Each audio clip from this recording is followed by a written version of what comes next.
Mayor pa lang is nananapak na. Yan, shoutout sa'yo. Ayan, pag alating talaga kay BP Sara, lahat, kahit yung mga nakaraang panahon pa ay mabubulatlat talaga ng bonggang-bongga. So yan, kahit anong gawin nyo talaga ay hindi nyo na kayang sirain ng mga Duterte kasi nakikita ng taong bayan kung gaano sila magmahal sa ating bayan, sa ating bansa, sa mga Pilipino.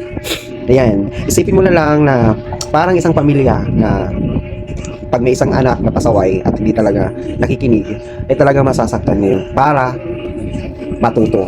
So hindi rin natin alam kung bakit na sinapak yung tao na yan. Malay mo kung meron siyang ginawa. Kaya, sige lang, post nyo lang ng post about kay BP Sara pero hindi mo na talaga masisira ang mga Duterte. Dahil puro na kami ngayon solidary at makikita namin ang katotohanan at kung sino talaga ang may malasakit sa ating bansa. So, double kayod lang kayo kasi malapit na ang 2028. Sana kayo pupunta, magtatago na kayo, di ba? Check!